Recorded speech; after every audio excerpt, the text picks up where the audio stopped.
Hi, everyone, and welcome back to Imagine Spotlights. We're here today on behalf of the ADA BT1 Collab to continue with this fantastic interview series. Every week, all throughout the American Diabetes Association's Imagine camps, we've been chatting with an awesome and inspiring person living with diabetes. We've heard from some really amazing individuals. They've shared their perspectives and experiences with you, helping to show us what it means to live beyond their diagnoses. We've talked about just how important it is to get connected and find community. And that's, after all, why we're all here, why all you campers are watching. And yeah, we're really excited to keep doing that. My name is Todd Boudreau. I am the Director of Content at Beyond Type 1. I myself have lived with Type 1 diabetes for a little over 21 years now, so probably just a bit longer than one of our interview subjects' lives. I've used every kind of diabetes technology, all the different kinds of insulin. I've really kind of been through it all, and I'm really excited about who we're interviewing today. We're going to be chatting with Jaime and Mila Ferrer. Jaime is a Division One baseball recruit. He recently committed to playing baseball at Florida State University, which is I know personally, a really great baseball program. And his mom, Mila, is actually a coworker of mine at Beyond Type 1. She's a program manager, and she's been involved in the diabetes community for a really long time. So excited to chat with both of them. I want to start by letting them introduce themselves. And why don't we start with Jaime? Can you just give me a little bit of info about yourself? So I'm Jaime Ferrer. I'm 18 years old. I was diagnosed when I was 3. I've used a couple insulin pumps. I use a lot of technology. I play baseball. I'm at Florida State right now. I'm a catcher, or for those of you who know about baseball. And I just like educating other people and helping out as much as I can for young kids or anyone who has any questions. I like being a role model for them. Awesome. And Mila, I really want to hear from you also. Can you share a little bit about the work that you do at Beyond Type 1 and maybe how Jaime's diagnosis kind of inspired you? Sure. So, hola everyone. My name is Mila Ferrer. As you heard, I am Jaime's mom. That's the baby of the house. He's the youngest of 3 boys. And as he mentioned, he was diagnosed when he was 3. He had all the symptoms, but we were clueless about what those symptoms meant. Thankfully, he was not diagnosed on DKA. But for us as a family, it was a family issue. We needed to educate ourselves. We wanted to make sure that Jaime would grow up healthy, happy, just being a regular kid. So that's what we did. We dove into education. Then we are from Puerto Rico. Jaime was born in Puerto Rico. We speak Spanish at home. So for us, it was very important to find that the people that live with diabetes that speak Spanish. We created back in 2011. It's going to be 10 years. We created a blog in Spanish, which is called Jaime Mi Dulce Guerrero, which means Jaime, my sweet warrior. And that's how we started educating people. And that's how I got to what I do right now. I've been working on the diabetes space for almost like 9 years. I am now working, as you mentioned, at Beyond Type 1 as a program manager. So I oversee Natural Disasters Coalition, which is extremely important for our community. The DKA awareness campaign, I'm very involved with that. And also I manage a couple of different communities and coalitions because we believe that education is what it's going to keep us going forward and keep us healthy. And we're going to do it in Spanish, English, and no matter what language it is. Great. That's incredible. I know that's also only a fraction of the work you're doing, so I appreciate you keeping it Thank you. short there. And you said Jaime was only 3 years old when he was diagnosed. I want to ask you, Jaime, do you remember anything about that time? I know most of us don't remember much from when we're 3, but it Uh, was something so big. Maybe you do? Yeah, not really much. I can't remember much. For me, it's honestly like kind of natural living with type 1 diabetes. It's all I remember. So I can't remember much. So ever since I can remember, I've been checking my blood sugar and sending some insulin. So it's normal for me now. Yeah. And so Mila, you said that you didn't know much, it sounded like, when he was diagnosed. What was that process like? Did they think it was something else before he was diagnosed? What was the diagnosis like? where did you turn to for resources? Were there resources available in Spanish? You also said that he was not in DKA, diabetic ketoacidosis, which is great. Is that something they even talked to you about at the time? No, so I've always been like, since my first pregnancy, I like to read a lot, and I am like a self-learner. I try to stay up to date on everything. We noticed all the symptoms. Jaime was peeing a lot, he was drinking a lot of water, he was losing weight. But of course, since you see him every single day, you didn't notice that that big of a weight loss. But my in-laws came to visit, and as soon as my mother-in-law saw him, she told me that he looks like sick and skinny. So that was a flag for us. Thankfully, we had a very good relationship with our pediatrician at that time, and I called her cell phone. Her sister lives with type 1, so I think for us that was a big blessing in disguise, because as soon as I mentioned, like, okay, these are the symptoms, she's like, I want to be wrong, but that looks like type 1 diabetes. And she gave me like, this is what you're going to do: take him to the after hours, have him check his blood sugar. And of course it was type 1 diabetes. That's why he was not on DKA. But I was not aware that a 3-year-old could develop type 1 diabetes. So for me, it was like, no, it has to be a misdiagnosis. While we were in the hospital, I was just waiting for the doctor to come in and say, no, we're sorry, it's not type 1, it's just a urinary infection or something like that. That didn't happen. And we were educated at the hospital. They bombard you with tons of information. But at the same time, it's your kid's life that you have in your hands. And as a family, you want to do whatever you can to make sure that he's going to be growing healthy, he's going to be a happy kid. So that's what we did. And we're extremely thankful. That's one of the reasons why I'm so passionate about educating about diabetes ketoacidosis at diagnosis, because I know it happens. I know we can prevent it. Wow, that's incredible. And yeah, as you said, I think a lot of people don't know that type 1 diabetes can actually happen at any age. I know children as young as like 5 or 6 months are diagnosed, and I think people in their 60s, 70s, 80s are diagnosed with type 1 diabetes. I was actually diagnosed when I was 13 years old. And so I had already been playing some kind of club sports at that time, middle school sports. It was right as I was going into high school. And it was a big adjustment for me personally to try to play high school football, living with type 1 diabetes. Jaime, it's interesting for you. Type 1's kind of all you've ever known. Was there a time? Actually, if you could just walk me through your history playing sports, I imagine maybe you played some other sports when you were little. I'd like to know about when you decided baseball was really it for you. But I'm also curious, like at what age, or do you remember realizing, oh, it's kind of different for me than my teammates. I have to do this other thing, and what that was like growing up playing sports with type 1 diabetes. Yeah, for sure. So I started when I was little. We played every single sport. My dad played professional basketball, so he always told us, be athletes, play as many sports as you can. We played soccer, basketball. I played tennis for like 6 years, and I loved it. Played until I was like 11, and then my brothers got into baseball, especially my older brother. So he started going to the field and stuff. So I followed him, and I fell in love with the game, and that's when I decided that that's what I want to do. But for me, it was I don't want to say it was I noticed it was different, but I noticed that I had to prepare a little bit more. I had to be a little bit more organized, know what I'm eating before a game, after a game, during the game, and knowing that in tennis, in between games, I'm gonna have to check myself and my blood sugar to make sure that I'm at a good level. But I wouldn't say it's different. I just say it's the cards that I was dealt with and how I have to handle it. But it's very doable, and you just have to be a little bit more prepared. And I think it's honestly helped me mature a little bit more too at a quicker age. So I realized what I was eating, how it affected me, and stuff like that. So some people might say it's a negative thing, but I see it as something that I had to deal with, and it helped me become into the person I am today.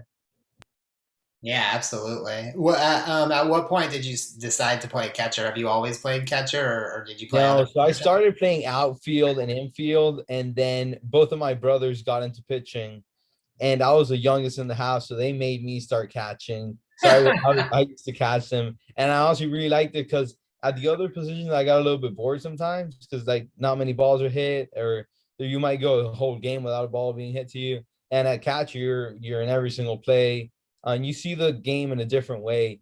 So around like age 13, yeah, I started catching and I fell in love with it.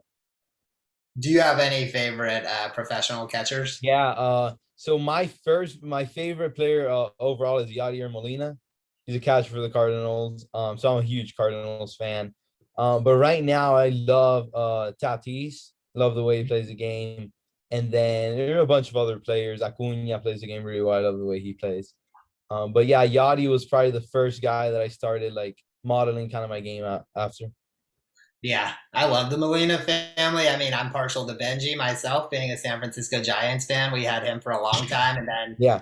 we have Buster Posey now, who's great. It's interesting how the Molina brothers, are all professional baseball players. It sounds like you and your brothers are all Yeah. kind of baseball players. Mila, I wonder for you as a mom, growing up watching Jaime's two older brothers play sports, and then introducing Jaime to sports at a young age. What was that kind of adjustment like? Thinking about blood sugars, thinking about being able to check off and on the field. How was that different? And was that difficult in any way, or what was it like with a young child playing sports for the first time with type 1 diabetes? Well, at the beginning, it was a little bit harder or challenging, I would say, because we were not using a CGM. Once he started using a CGM, I think that switch made things a little bit more manageable, because at least you have an idea. You can just look at the receiver, and at that time now you can look at your watch or your phone. But as Jaime mentioned, we had to learn how to be ready, and we always try to make sure that his blood sugar was like as stable as possible. We all know that emotions, adrenaline, like everything messes up blood sugars, but we would try to be like talking to you, like talking to Jaime, like, how are you feeling? Are you okay? And you get to know your kid. You get to know like how they look, how they're playing, and that made us like really aware. I think we had like even eye signals or hand signals, like thumbs up, thumbs down, like how are you feeling? And we managed that. As he was growing up, we always think that people living with type 1, they have a life full of responsibilities. So we try to be his bench group. When he's at the field, we try to make sure that everything's stable. He doesn't have to worry about anything. Technology has made a huge, huge impact with that.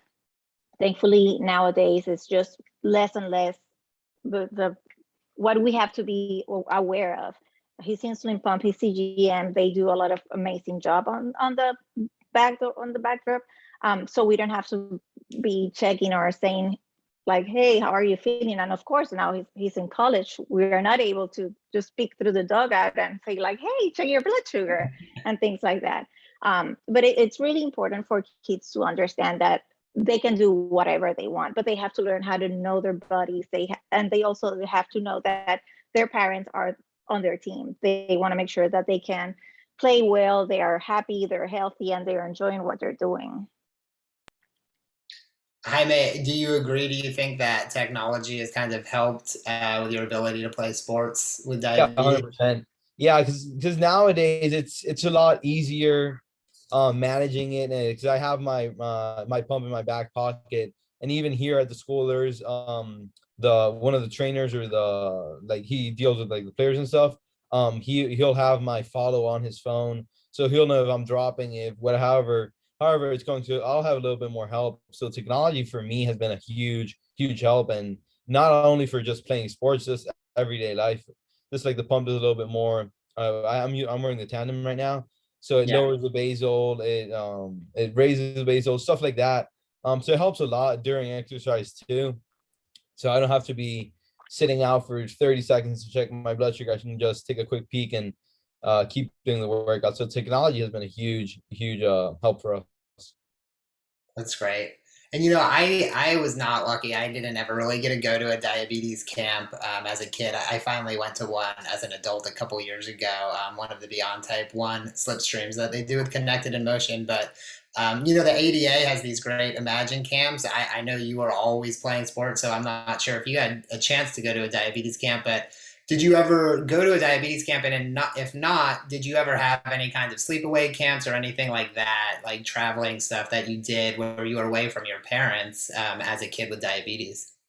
Not necessarily a camp, but we went to like six or like 7 or 8 Friends for Life in a row.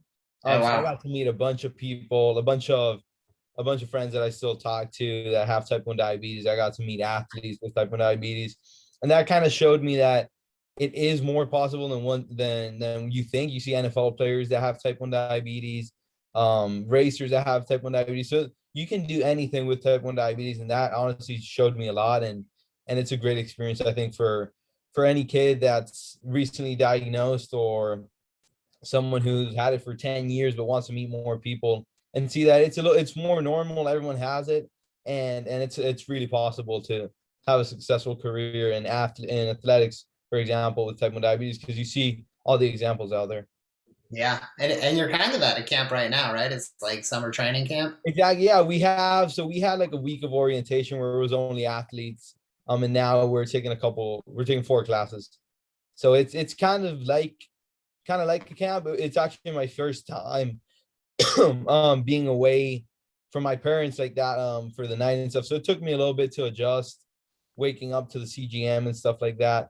But I'm really used to it. I set my alarms now, so I'm getting a lot better at that. And Mila, I've got a couple follow-up questions for you. I'd love to know how you made the decision to go to those diabetes events. Did you know ahead of time that having a sense of community would be important? Is it something you kind of discovered along the way? So I'd love for you to tell me a little bit about how having a diabetes community has impacted your and Jaime's life. And then I'm also curious just about what it's been like for you having him, away from home for the first time. Wow. Yeah. No. So when Jaime was diagnosed, I like the internet was not as popular as it is now, but we still had like some sort of communities and things like that. And I started Googling type 1 diabetes on kids. I was able to find a forum, which is the Children with Diabetes Forum. And I met this lady that at that point, her son was, I think he had been living with type 1 for almost like 20 years. So she was like my encyclopedia. Like every single question I had, I know she would have an answer. And why is that? Because of course we have a great medical team. We can reach out to them, but they do not live with type 1 at home. And it's completely different to read and know all the diabetes education, like the book stuff. And it's very different to raise a child with type 1. So when I found that it was an extremely welcoming community, I had all my questions answered. That's when I said, okay, but why we don't do this in Spanish? And that's why when I started looking for that community in Spanish, and little by little, I kept discovering new people here in Mexico, Colombia, Venezuela, and different parts of the planet.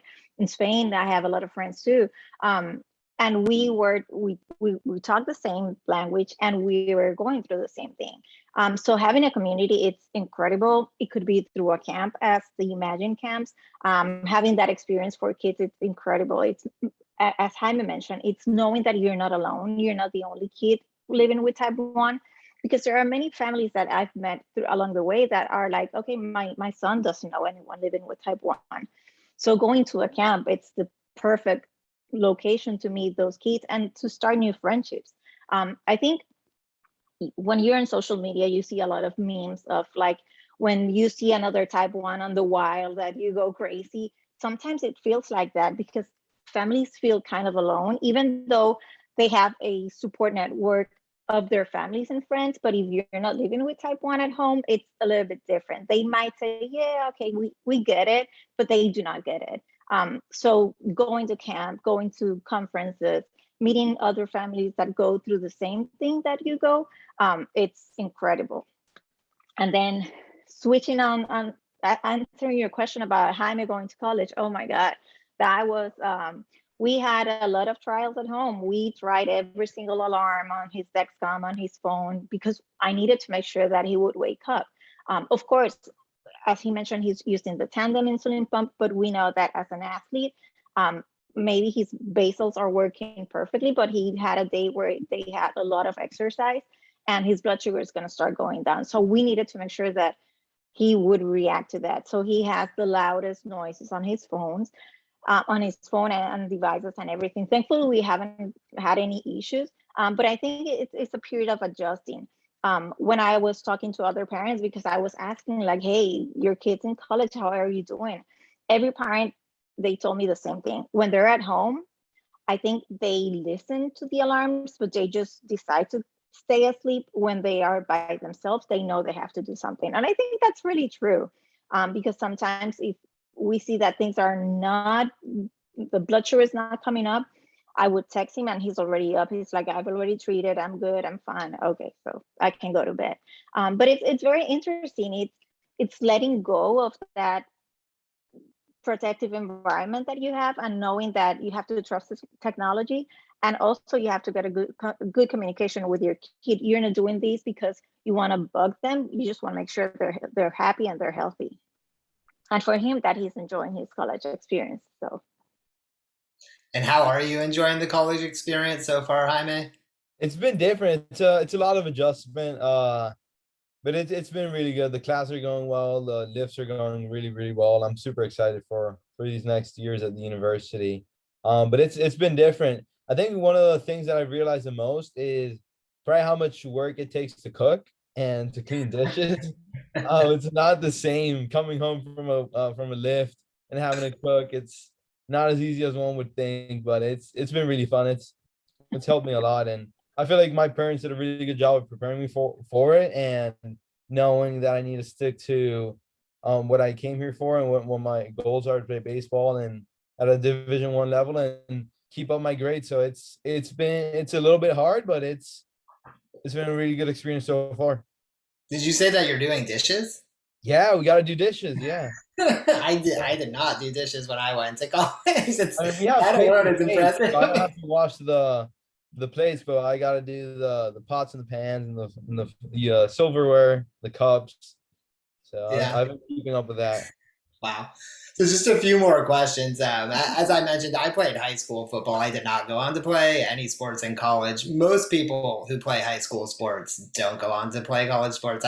Somebody told me the statistic that less than 2% of all high school athletes go on to play a Division I sport. So, has this always been a dream of yours to play baseball at the next level? And I guess like, can you tell me a little bit about, you said your parents prepared you really well, but I mean, you must have prepared yourself really well for this too. Talk to me a little bit about that preparation to play at the next level.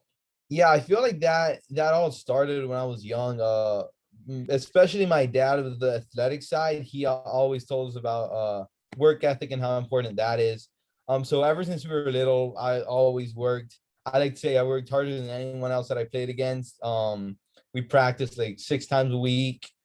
We watched what we eat, and I feel like that shaped me a lot into my high school years. When I got into my freshman year, I was at a baseball academy, and I was seeing my friends or my teammates who were committed to big Division I schools, and I told myself, why can't I do that? So ever since then, that was my number one goal. I want to play at the next level. The end goal is to play professionally. And it feels like, yeah, it's a grind, but if you love what you're doing, it doesn't feel like a grind. If you're just doing what you love to do, I love working out, I love hitting, I love it all. So it's not, a lot of people see it as a grind, but I love it so much that it's turned into basically my everyday life. And that is your goal to end up playing professionally. Yeah. Do you have any kind of a sense of where you might want to end up in terms of team, or do you have a preference between the National League and American League?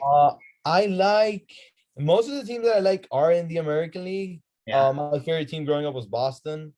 So that would be pretty cool. But honestly, wherever the journey takes me, I'll be super excited to play for that organization and do a good job for them. Great. And then I do just want to close by asking both Mila and Jaime, and maybe we'll start with Mila.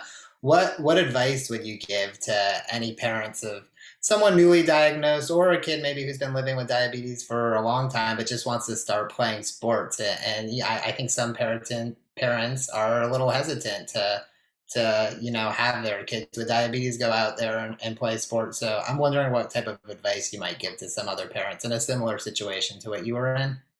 I would say educate yourself, like learn as much as you can as about type 1 management. Talk to other families that have kids that play sports. That's very important. We're very lucky to have a CDE that she was a marathon runner.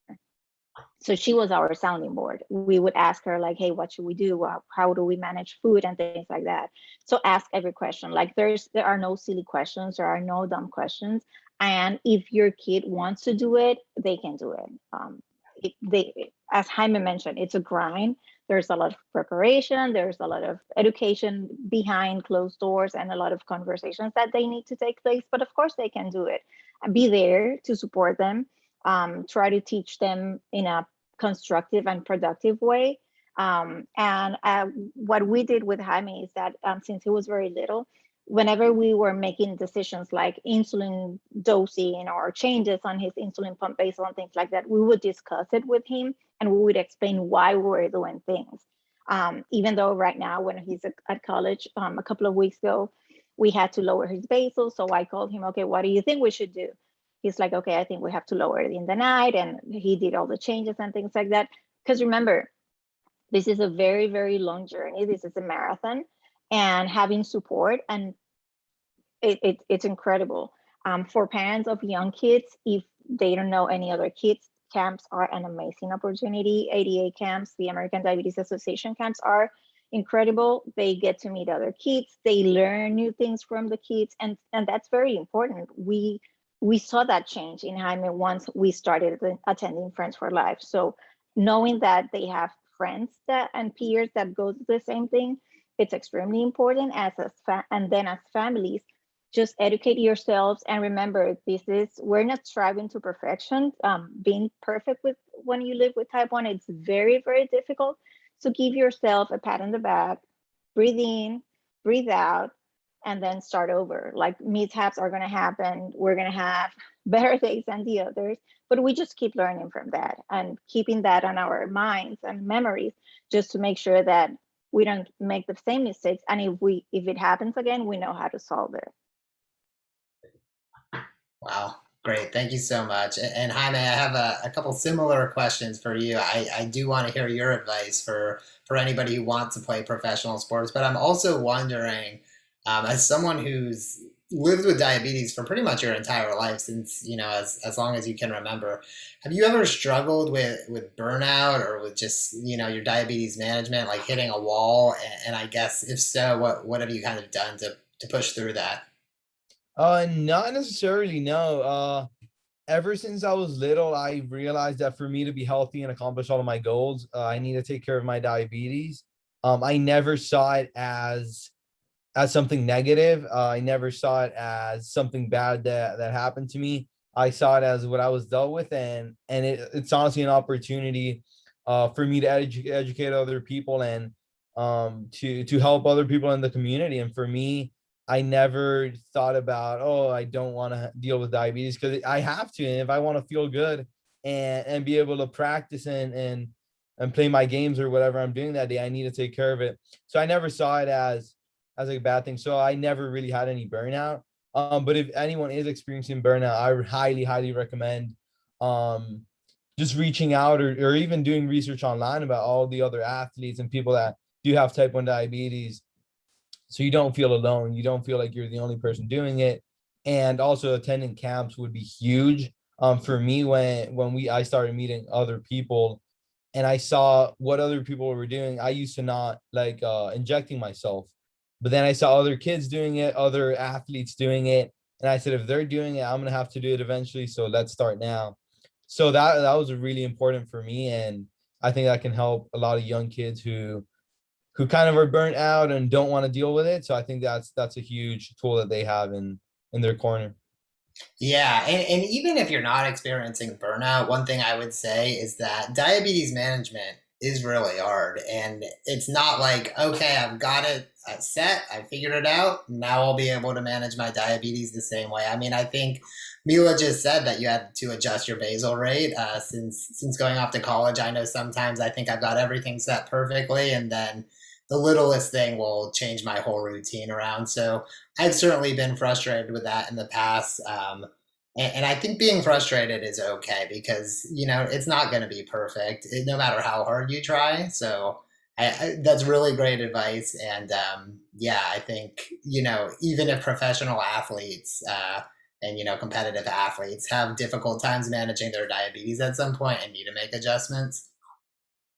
Yeah, and then, also even like for example, if you eat say the same food 2 days in a row, you sent 10 units the first day and it worked perfectly. Maybe the second day it isn't going to work the same way. That doesn't mean you're doing anything wrong. That's part of living with diabetes, and part of making the part of living with diabetes is making adjustments and being able to know what to do and how to react and not being upset or anything. It's part of it. And yeah, we might get frustrated sometimes, but it's part of what we got to deal with, and we got to make the best out of it. yep. And I think you said that you're wearing your pump in your back pocket now. Is that Yeah. where you always have it? Where do you keep your CGM? No, so I'm wearing my CGM in my arm right now. Mhm. For games, I can't wear it in my arm though because I got hit one time in the CGM and then I started bleeding, so I can't wear it there. And then, so what I do, I'll try to put the pump in my lower back on my right side because I slide on my left side, and then I'll put the pump on my right back pocket. And then I'll wear the CGM either in the back also, or sometimes I'll wear it in my stomach, but I like sliding head first, so I can't wear it in my stomach that much. So we just try to circle around and try to find spots that sometimes maybe I haven't even tried that might work. And that's something that also, being in a community with people that have type 1 diabetes, you can ask them, like, where do you wear your site? What works best for you? And everyone's different, but experimenting with that is super helpful too. And I know they've cut down on this a lot, but as a catcher, do you ever have any rough collisions at the plate? Uh, Sometimes you do. There's a rule where you actually can't hit the catcher if you have a clear path to the plate. But in this season, I had like 2 or 3 plays where I got hit, but I protected, like, I wasn't in a bad position to get hit. I kind of expected it coming, so it wasn't that bad, and thankfully the pump or the CGM weren't affected. Awesome. And you've already given so much great advice here, but I guess just as we close out one last time, is there anything you want to say to all the kids watching, all the parents watching, anybody who might, be attempting or really wanting to play competitive sports at the next level, or just sports recreationally with Yeah, it? any level of sports that you're playing at, it's gonna be a change. It's gonna be different than your teammates. You're gonna see your teammates getting to the field and they didn't even check like the carbs or what they ate before. They didn't prepare as well. But you're gonna have a different situation. You're gonna have to be more prepared with what you're eating in between the game. You're gonna have to check a little bit more, but you can't see it as something negative. You gotta see it as what you're dealt with, and you got to make the best out of it. It's not something that's going to stop you. There's a bunch of examples of major league players that have type 1 diabetes, people that do the Ironman that have type 1 diabetes. So if they're doing it, why can't you or your kid do it? So I would just say get educated. Being in a community could also help a lot with your kid, and even you learning about other examples and applying those techniques in your life. But never give up, and don't take one no for example of a coach or someone as final. It's You're gonna have to keep grinding, and if you're gonna make it at the end of the day, and diabetes is not gonna stop you or your dreams. Awesome. Well, thank you so much. And thank you to everybody watching for tuning in and being here. We really hope you're enjoying Imagine Camp. Stay tuned for more Imagine Spotlights. We're going to be here every week as part of the and Beyond Type 1 collab. And thank you so much for joining us, Jaime and Mila. I know we'll be following your career closely, Jaime. I kind of hope you end up on the San Francisco Giants because our catcher's getting pretty old and we're going to need a new one soon. Maybe we keep the FSU pipeline to San Francisco. It's see. worked so well for the last 14, 15 years. No reason to stop now. Exactly. Thank you for having me. It was a great time talking. Yep. Thank you, Thanks, Paul. everybody. Bye. Thank you. Bye. Bye. All right. And then just hang on because